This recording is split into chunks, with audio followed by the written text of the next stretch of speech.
Los Angeles Rams and Philadelphia Eagles. The Eagles get the win to move to 3-0. What a wild back-and-forth game this was in one of the games that had the blocked kick. 33-26. Multiple block kicks. Yes, multiple blocked kicks. Did Jordan Davis get both of them?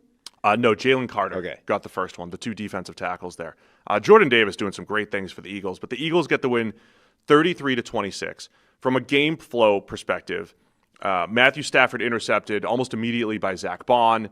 Eagles get up 7-0, and then the Rams score the next 26 points. Yeah. It was 19-7 at the half. They were up 26-7. The Eagles had 17 passing yards at the half. A.J. Brown didn't have a catch.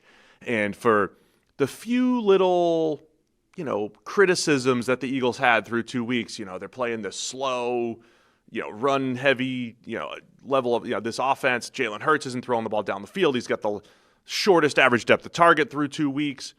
It was like, all right, Eagles, you want to play that type of game? It's coming back to bite you now. Good luck coming back into this game with your pass game. And they did it. Yeah. And all the way back for the 33-26 win. We'll go through the specifics here in a minute, but what were your initial thoughts here? Well, we said this going into the game that, all this talk about the Eagles passing attack and, is it too rudimentary and is it struggling? None of it matters if you can't stop the run because they'll just destroy you and keep the ball and grind you to dust. The Rams did. They stopped the run, and Eagles had no answer, at least for the first half. The NFL had this graphic of, Jalen Hurts is now 17-0 in his last 17 starts, including the Super Bowl and blah, blah, blah. It's like, well, 17-0 was also his passing stat line at the half. Like, they got nothing going in the first half. They got absolutely destroyed by this Rams team.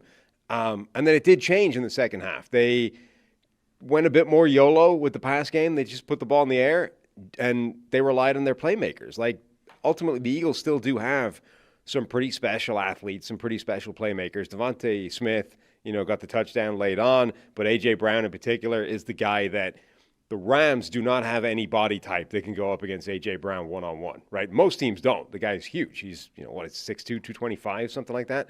That's a big body at wide receiver. There aren't that many people that have a corner who can even hope to go physically one-on-one with them. And the Rams specifically are very much at the other end of the scale. They have undersized, lightweight corners, one of whom, in Emmanuel Forbes, we saw as a rookie when he was matched up one-on-one with A.J. Brown basically throughout the game with Washington, cannot do that, has not a prayer. And there was one play in particular, they ran a comeback or a hitch or something outside. A.J. Brown catches it and then just runs through the tackle of Emmanuel Forbes. They couldn't stop him. So, Philadelphia, I think, just decided, let's just give these guys a chance. Game flow-wise, just to go back through it, again, the Eagles get up 7-0.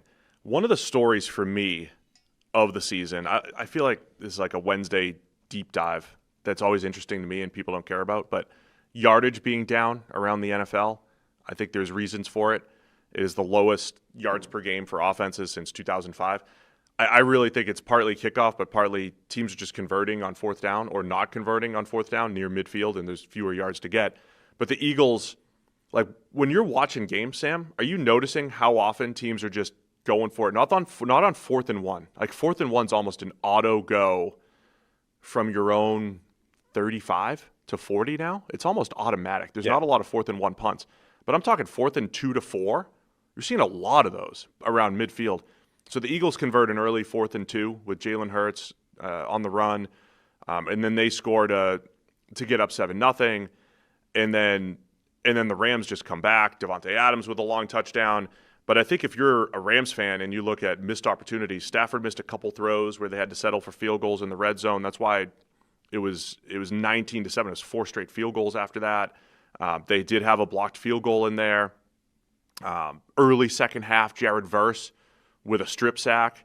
Matt Pryor had to fill in for Lane Johnson at right tackle. They had to shuffle the offensive line throughout the game, so Lane Johnson got hurt. That's a big blow.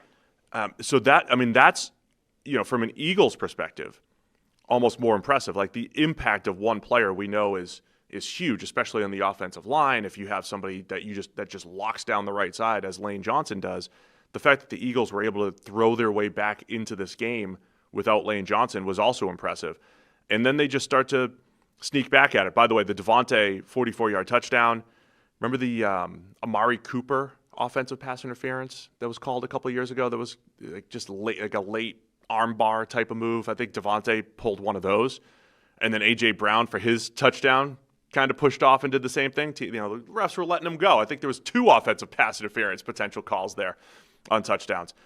But A.J. Brown in the pass game took over in the second half. He had 6 catches for 108 and a touchdown all in the second half for the Eagles. Hey guys, real quick, only 40% of our viewers are actually subscribed, so let's change that. Hit that subscribe button, and now let's get back to the action.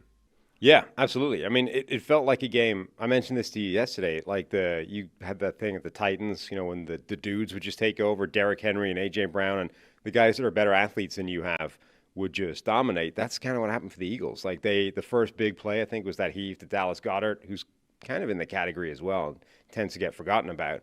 But they just put the ball in the air and said, let's go, let the playmakers make plays, and the playmakers did make plays. So this game gets the Eagles get to 26-21. They drive down, score another touchdown to take the lead 27-26, fail on the 2-point conversion, and then when the Rams finally have a game-winning drive opportunity, 2-minute drive, they have only 1 timeout. They still get into field goal range. By the way, the 1 timeout, that is a consistent Sean McVay issue, is that they're using second half timeouts for operation or whatever it might be and not having enough timeouts at the end. That is year after year. Sean McVay has been fantastic. If there's a weakness, if there's a complaint, it's some timeout usage in the second half. But the Rams get in position for a game-winning field goal, and then it gets blocked by Jordan Davis. And not only blocked by Jordan Davis, he returns it, has the fastest next-gen speed ever recorded by a 300-pounder. For a 300-pounder, this is a guy who was 348 at his combine 40. Now, he's slimmed down since then. I don't know what he weighs right now, but he's a hell of a lot more than 300. I'll say that. He is. According to Sam Schwartz, is it Steen or Stein? I don't know. Okay. According to Sam Schwartz-Steen, I'm going to say, from Amazon's AWS broadcast stuff, Jordan Davis reached 18.59 miles per hour, which is the fastest speed ever recorded for a 300-plus pounder. He was trucking. That's fast. 18 and a half, almost 19 miles per hour for a dude that size is crazy fast. And if you care about such things, as we do, we pick the games. We pick the games every week. A simple block of the kick would have the Rams cover as underdogs. So Jordan Davis was hauling for the cover if you took the Eagles. As I always say, one man's bad beat is another man's good beat. So you always say that. I always do. Got it. I've been saying that for years. And so bad beat if you have the Rams like me. By the way, I might opt out of picks for the rest of the season. Can't opt out of picks. You got to keep going. I might opt out. I might that's quit. not an option. I don't do well with losing. Mo Hall, you think you'd be used to it by now. Keep your mouth shut. I'm not 300 pounds. Think I could run 18.5? No. No, me neither. Tried on my street a couple of years ago. I was at like 14 maybe. I was just sprinting down the sidewalk because we got, the thing. Anyway, Jordan Davis with the block, the return to cover. Eagles to 3-0. Yeah, I mean, crazy comeback. The second half, game of 2 halves, right? The Eagles posted that meme of, not going to lie, they had us in the first half. They really did. The Rams had this game completely in control. They looked like the better football team. And this was like the last time they played them, they gave them the best game of anybody in the playoffs. This time it looked like they were just going to straight beat them. And then Philadelphia did turn it loose in the second half, executed the comeback, sealed it with the blocked kick and return for a touchdown. Really impressive. Losing Lane Johnson was a massive blow. Jared Verse was a beast for the Rams. The good news is it sounds like Lane Johnson was just a stinger. This is not going to be a thing that keeps him out of the lineup long term. That's huge for Philadelphia. It's the best offensive line in the NFL when the starting 5 are intact. Lane Johnson's arguably the best right tackle in the NFL.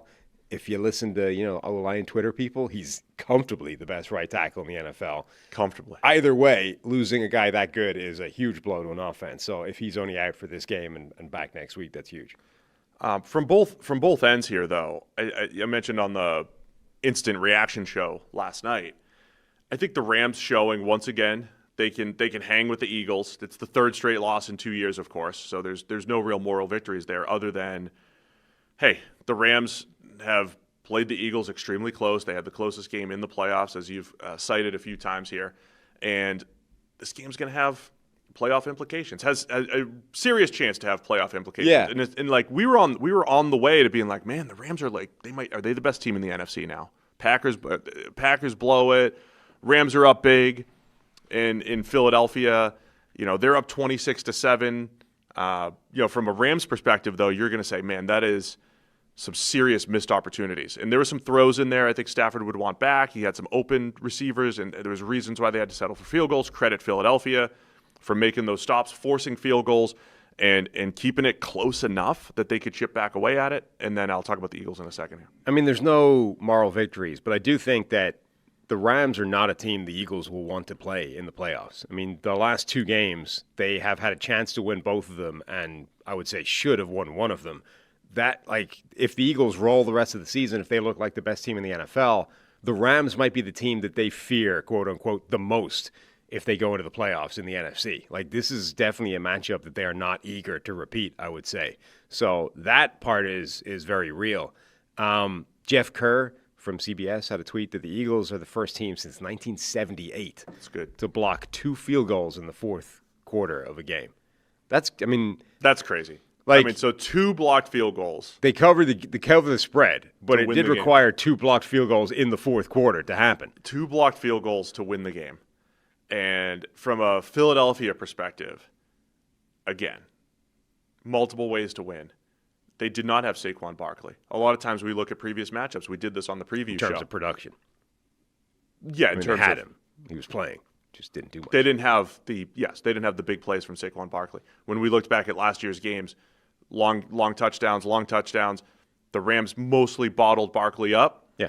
But the Eagles have the passing attack, right? So if you were criticizing the Eagles the first 2 weeks, they're not throwing the ball down the field, and A.J. Brown's not getting his, and A.J. Brown's old and can't do this and that. It's like, no, it's there if they need it. They play the game flow. If they have to go pass heavy, they have A.J. Brown and Devontae Smith and Dallas Goedert, and Hurts can get them the ball. If they can rely on Saquon, they will. If they have to throw the ball to Saquon, they will. They have answers. And then the defense, and in this game, it's special teams and the blocked field goals that help the Eagles win this game. That's another reason, though, that Philadelphia, again, is not going to be super eager, I think, to repeat this matchup if they have a choice in the matter. I mean, second game in a row, the Rams have done a pretty good job of bottling up Saquon Barkley and at least forcing them to something else. Now that he gets plays every now and again because he's not the second straight game for the Rams.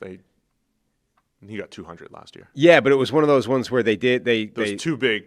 Yeah, they slowed him down for that was one of those games where the Eagles did this a lot to teams last year, where they've gotten hold of him for a long period of time, and then late in the game, there's a couple of monster runs that sort of ease the score away and make it further away than it was otherwise. But I think the Rams have shown that they are capable of bottling up Saquon in a way most teams aren't.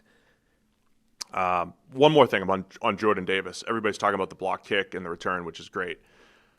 As a prospect, fascinating player, worried about snap count. Last 2 games, he's played a ton of snaps. He had a huge blowing up a play on 4th and 1 in the run game. He had a hustle sack on Stafford. I'm usually anti, the cleanup sack, the hustle sack. I think those are a little overrated, but when it's a 340-pound Jordan Davis and he's cutting off Stafford from picking up a first down with speed, that's impressive. And then still had the stamina to finish the game, blocked kick, and then hit the 18.5 miles an hour on the finish. Jordan Davis doing some good things here for the Eagles, and maybe playing the best football of his career, I would say. Yeah, absolutely. There was a play in there as well where he just wrecked. They had a backup right guard in there, and they just destroyed the dude. Like Jordan Davis. He's got way more of the just game-wrecking plays than I think I've seen him throughout his career, through 3 weeks here. Yeah, absolutely. All right. Got no more use for that game. Thanks for watching all the way to the end of the video. Check the Mic is live every Monday, Wednesday, and Thursday, so be sure to hit the subscribe button so you don't miss a thing. And the all-knowing algorithm is convinced you'll also like these videos, and who are we to argue?